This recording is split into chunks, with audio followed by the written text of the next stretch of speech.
AP పర్యాటక రంగంలో కీలక ముందడుగు పడింది. కేరళ తరహా బోటింగ్ కు ఏర్పాట్లు చేస్తూ ఉండడం పర్యాటకుల్లో జోష్ నింపుతోంది. టూరిస్టుల కోసం 5 అల్ట్రా లగ్జరీ బోట్లను నడిపేందుకు నిర్ణయించింది ప్రభుత్వం. బోటింగ్ నిర్వహణ కోసం పలువురు ప్రైవేట్ ఆపరేటర్లు కూడా ముందుకు రావడంతో ఏపీ పర్యాటక శాఖ గ్రీన్ సిగ్నల్ ఇచ్చేసింది. ఇందుకే ఏపీలోని ఏ ప్రాంతాల్లో పర్యాటక శాఖ బోటింగ్ ఏర్పాట్లు చేస్తోంది?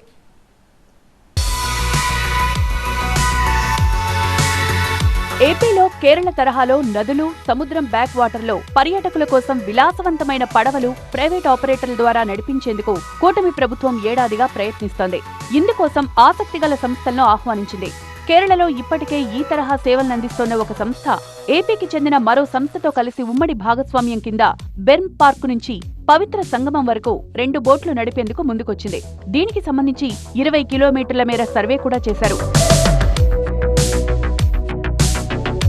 ఒక బోటులో 5 పడక గదులు, 100 మందికి సరిపడా కాన్ఫరెన్స్ హాల్ ఉంటుంది. మరో బోటును 200 మంది డిన్నర్ చేసేందుకు వీలుగా డిజైన్ చేయనున్నారు. రాత్రుల్లో భవానీ ద్వీపం వద్ద బోట్లు నిలిపేలా జెట్టి, విద్యుత్ సదుపాయం కల్పించనున్నారు. 2026 అక్టోబర్ నాటికి బోట్లు అందుబాటులోకి వచ్చే అవకాశాలున్నట్లు బోటింగ్ సిబ్బంది చెప్తున్నారు. బరం పార్క్ నుంచి పవిత్ర సంఘం ఇలా తిరగడానికి దానికి మనం ఒక 2 జెట్టీలు 3 ఏర్పాటు చేస్తాము. నైట్ స్టే జెట్టీల దగ్గర ఆగుతుంది. దానికి సపరేట్ కరెంట్ ఉంటుంది. బోట్లు తిరిగేటప్పుడు, నదిలో తిరిగేటప్పుడు మాత్రం జనరేటర్ తోటి ఉంటుంది. అది 2 పడక గదులు ఇస్తారా, 4 పడక గదులు ఇస్తారా అనేది బోట్ వచ్చిన తర్వాత మనం చెప్పగలం. అది డబుల్ టక్కర్ ఇచ్చినా ఇంకా చాలా బాగుంటుంది. అందులోనే రెస్టారెంట్ అన్నీ చాలా బాగుంటుందండి. ఆ బోట్లు అయితే చూడడానికే కాదు, అందులో మనం స్టే చేయడానికి కానీ, మనం అందులో ప్రయాణించడానికి, టూరిస్టులు వెళ్ళడానికి చాలా ఆహ్లాదకరంగా చాలా బాగుంటుందండి. అది బయలుదేరడం అంటే బరం పార్క్ నుంచే బయలుదేరాలండి. బరం పార్క్ నుంచి మనకి పవిత్ర సంఘం నుంచి ఇలా మన బ్యారేజ్ వరకు కూడా ఇట్లా తిరుగుతూ ఉంటుందండి.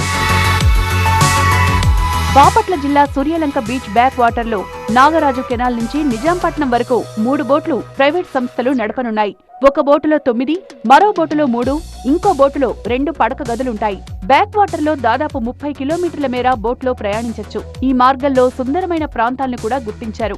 విశాఖ తీరంలో, కాకినాడలో, రాజమహేంద్రవరం, గోదావరి నదిలో, నాగార్జున సాగర్లోనూ అల్ట్రా డీలక్స్ బోట్లు ప్రైవేట్ ఆపరేటర్లతో నడిపేలా పర్యాటకాభివృద్ధి సంస్థ ఫీజిబిలిటీ సర్వే చేస్తోంది. ఈ ప్రక్రియ పూర్తయ్యాక ఆసక్తిగల సంస్థలను ఆహ్వానిస్తారు. ఇక కేరళ తరహాలో ఏపీ పర్యాటక శాఖ బోటింగ్ ను తీసుకురావడం సంతోషంగా ఉందన్నారు పర్యాటకులు.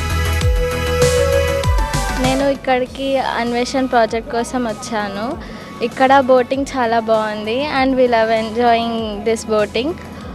డబుల్ డెక్కర్ బోటింగ్ అనేది వస్తే will enjoy everything every time enjoying. మేము తెలంగాణ నుండి వచ్చాము. చాలా హ్యాపీగా ఉంది ఇక్కడికి వచ్చినందుకు. అన్వేషణ అనే ప్రాజెక్ట్ గురించి ఇక్కడికి వచ్చాము. విజయవాడ ఫస్ట్ టైం మేము వచ్చింది. ఇది ఇంకా డెవలప్ చేస్తే ఇంకా వేరే ప్రదేశాల నుండి చాలా మంది రావడానికి అవకాశాలు ఉన్నాయి. చాలా హ్యాపీగా ఉంది. ఏపీ ప్రభుత్వ నిర్ణయంతో బోటింగ్ కు ఆంధ్రప్రదేశ్ కేరాఫ్ గా మారడం ఖాయమంటున్నారు సినీ నటులు, దర్శకులు. బోట్ హౌసింగ్ తీసుకొస్తే ఏపీలో సినిమా షూటింగ్స్ కూడా ఊపందుకుంటాయని చెప్పారు. ఆంధ్రాలో ఉన్న లొకేషన్స్ ఇంకా బయట ఎక్కడ ఉండవు. కేరళ అన్నది అందరూ అంటారు, బట్ ఎఫోర్డబుల్ కాదు కేరళ అందరికీ.